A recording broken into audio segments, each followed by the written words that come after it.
Welcome to the Deep Dive. Today we're embarking on a journey, really diving into the extraordinary life and, well, the lasting legacy of a musical pioneer, someone who quite literally shaped the very sound of progressive pop. We're talking about Rick Davies, the brilliant co-founder of the legendary British rock band Supertramp. We've gathered some really poignant remembrances and a lot of information tracing his whole journey. From those early inspirations right through to his lasting impact on music. Yeah, exactly. And our mission today, it's really to move beyond just the straightforward facts of his career. We want to unpack what genuinely made him such a unique, such a vital force in music. Right. You've definitely hummed along to hits like The Logical Song, or maybe you tapped your foot to Goodbye Stranger. But we're going deeper, exploring the surprising depth, the dedication, the sheer artistry behind those melodies. It's sort of the blueprint behind the magic, like you said. Yeah, uncovering that. And what's truly fascinating here, I think, is how one individual's distinct voice and his instrument, too, could become so absolutely central to defining an entire genre. This isn't just, looking back at a musician's timeline. It's more an exploration of resilience, enduring artistry, and that really profound connection music fosters. That connection between artists and audience. Exactly. How a singular vision resonates across decades, even generations. It's quite something. It really is. And that vision, it certainly had its roots early on, didn't it? Let's unpack this from the start. Where did he come from? Okay. Rick Davies, born in Swindon, England, way back in 1944. And apparently, right from the get-go, his musical appetite was, well, broad and deep. Eclectic, even. Absolutely. The sources really paint this picture of a young guy just loving American blues, the complexities of jazz, the energy of rock and roll. So not just pop music. No, not at all. And this foundational blend, it seems like that's where Supertramp got its distinct sound. A sophisticated pop sensibility, yes, but always rooted in these richer, more complex musical traditions. You can almost hear it, can you? That bluesy phrasing in his voice sometimes, and the jazz and the keyboard parts. Definitely. That depth gave them a unique edge, I think. They wove complexity into really accessible melodies, different from a lot of bands at the time. And that rich background, it clearly set the stage for a huge moment in 1969. Right. That's when he joined forces with Roger Hodgson. And this collaboration, boom, leads directly to forming Supertramp.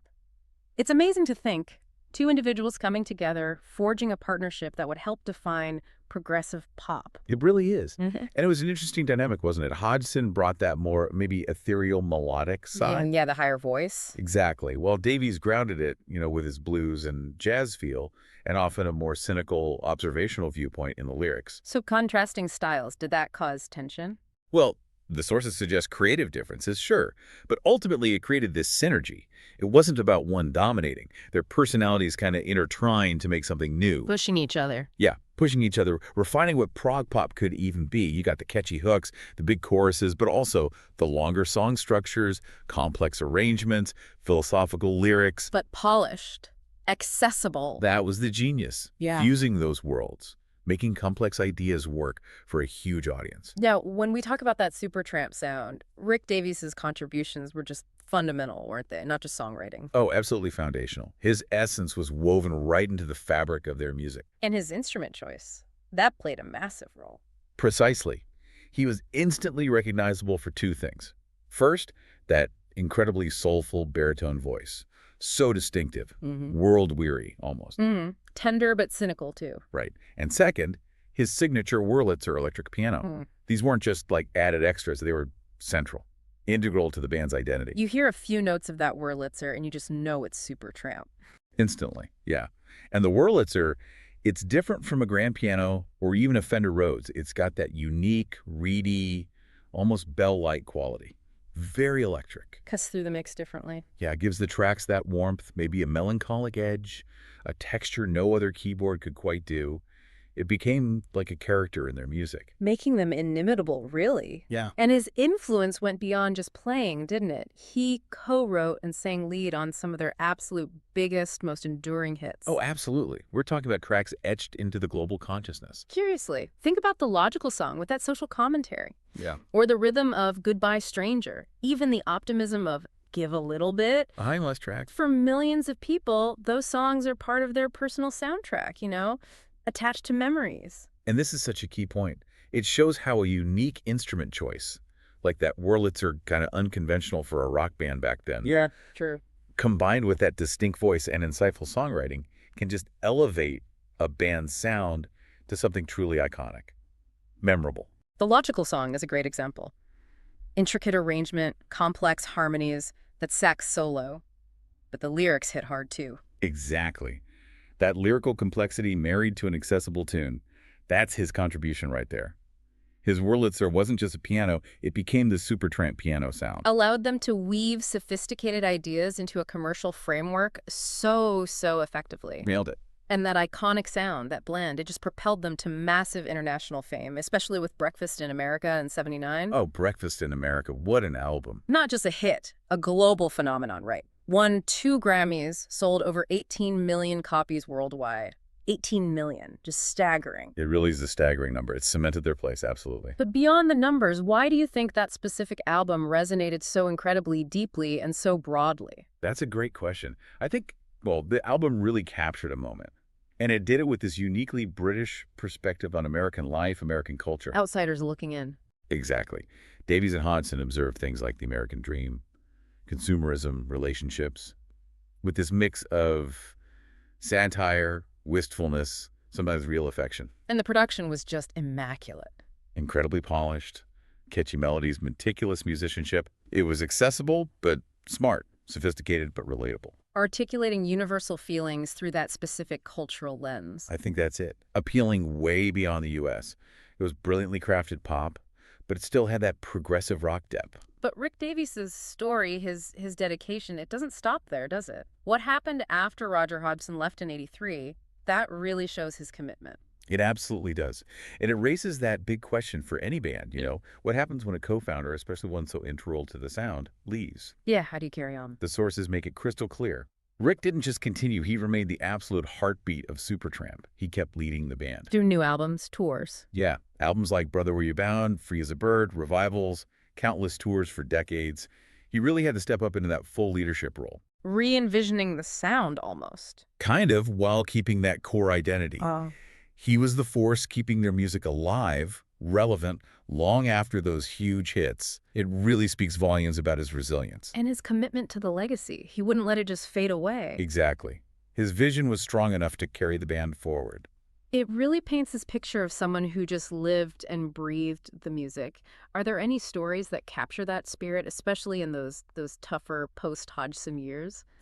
Well, there are accounts that mention his dedication to finding the right musicians. People who could capture the classic sound, but also bring something new. Not just copycats. Right. He talked in interviews about how hard it was without Hodgson, but his resolve was clear. Supertramp was his life's work, And people mention his meticulousness in the studio, spending ages refining arrangements, keyboard parts, making sure every note mattered. You're not just phoning it in. Not at all.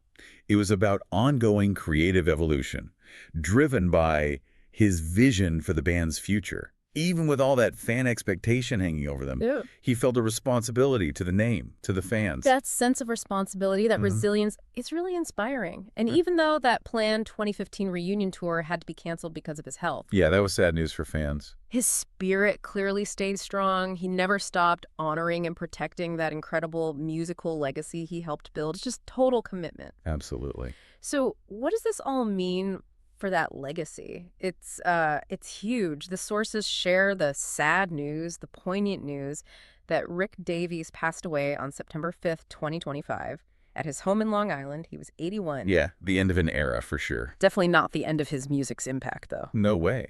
And he'd been battling multiple myeloma, which is a really challenging form of blood cancer, for a long time.